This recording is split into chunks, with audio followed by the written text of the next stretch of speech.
कोई भी काम करना है या कल्चर का जो भी काम करना है वो इस मशीन के अंदर ही करते हैं। इसमें ये देखिए फिल्टर लगे हुए हैं, इससे एयर आती है।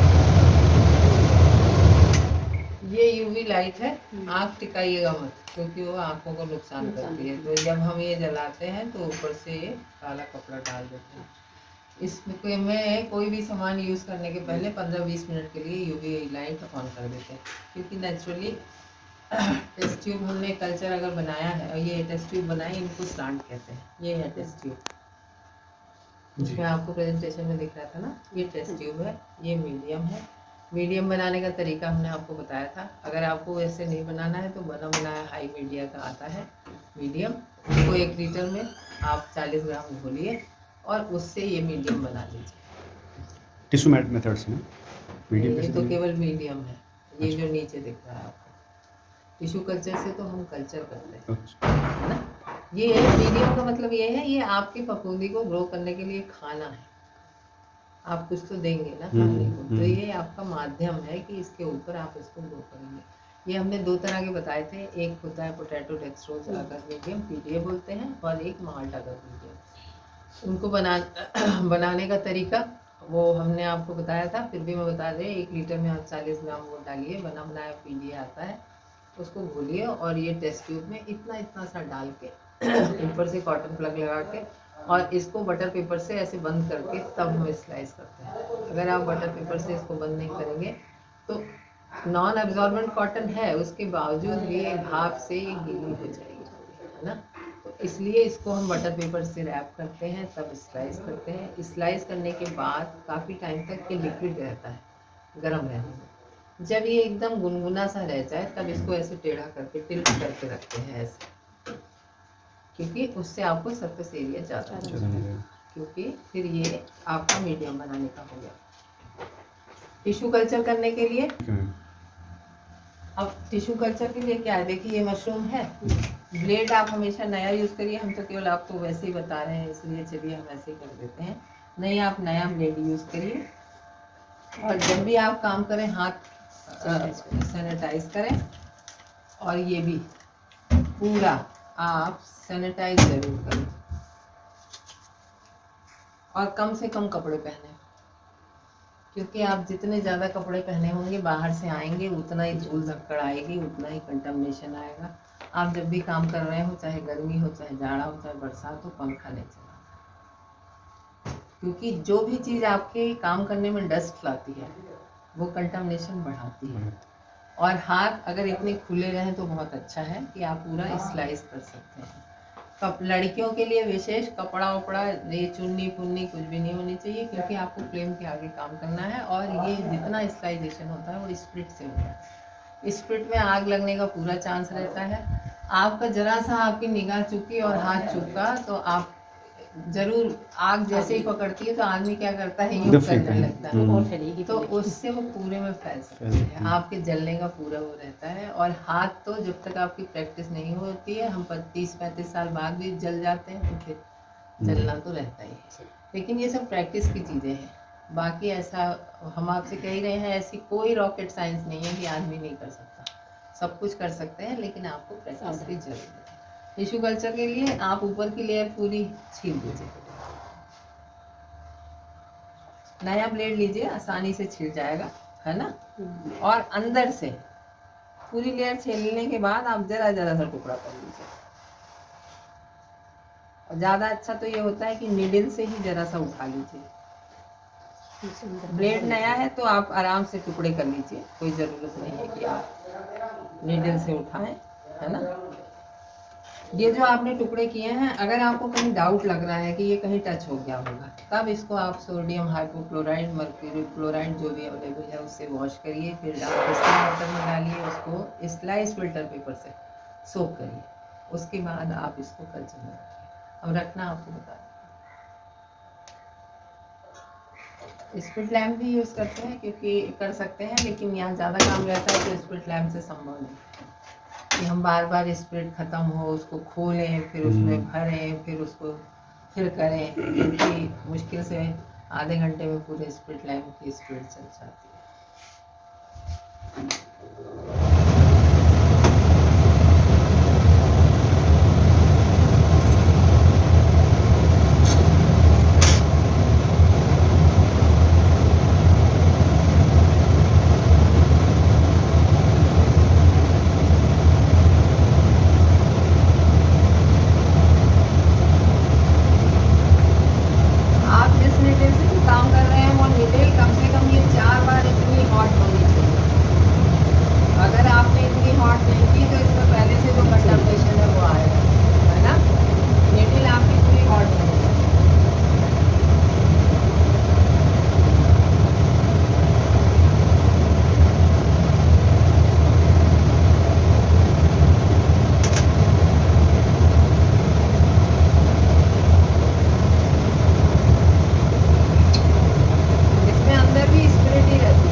ट्यूब ठीक आएंगी।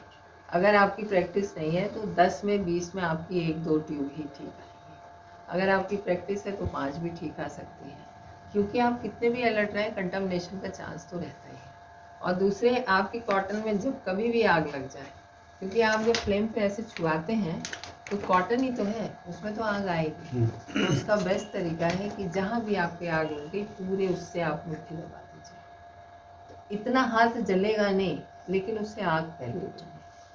तो इसलिए आपको इन सब चीज़ों की प्रैक्टिस पूरी होनी चाहिए कि कॉटन में अगर आग लग गई तो आप फटाक से उसको दबा दीजिए, जिससे आग बुझ जाए।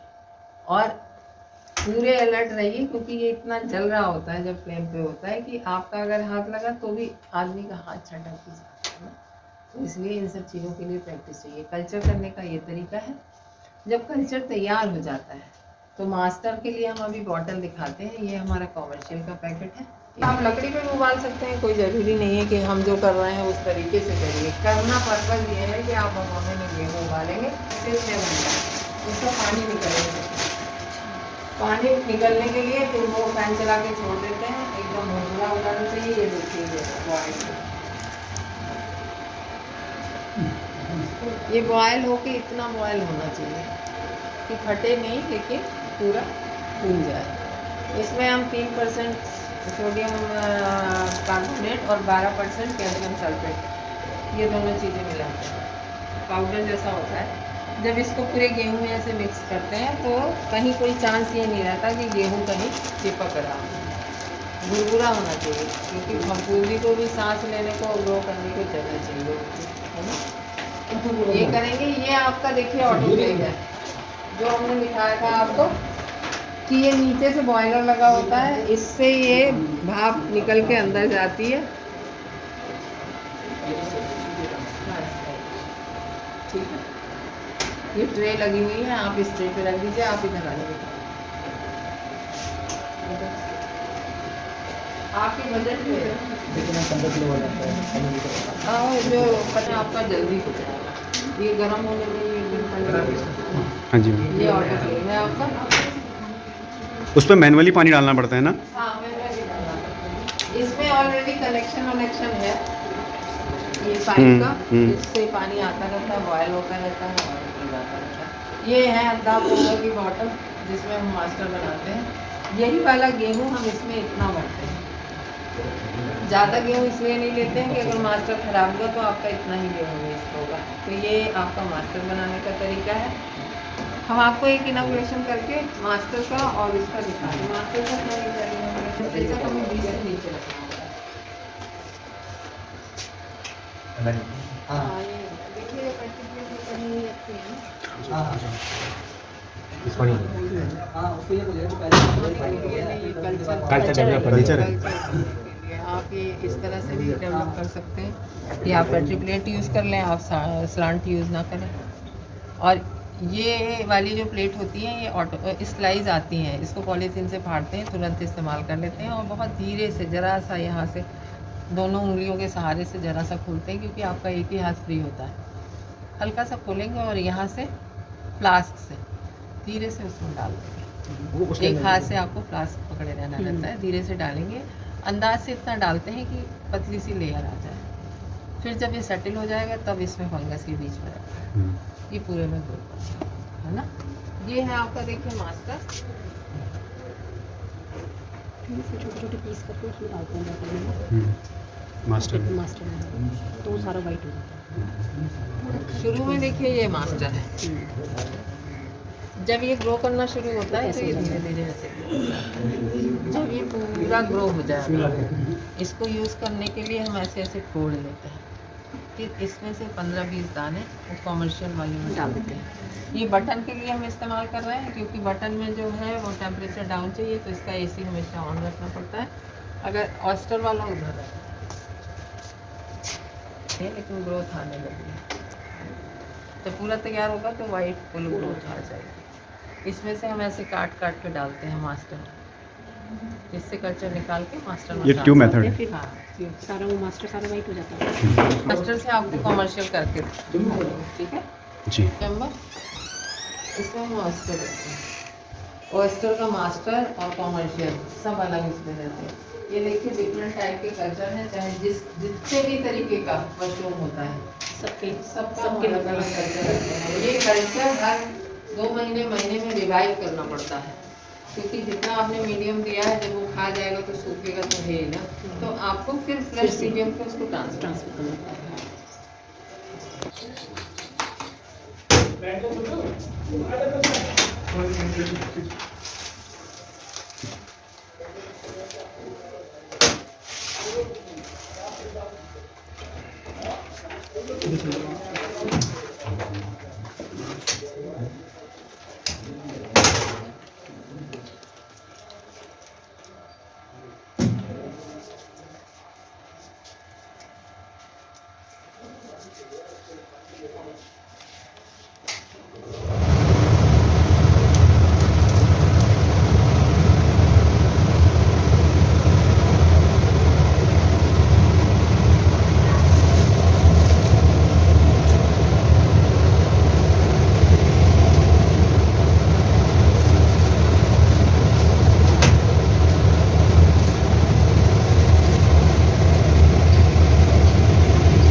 मास्टर से ये जो है कमर्शियल, फिर इस कमर्शियल को हम इसमें रख देते हैं।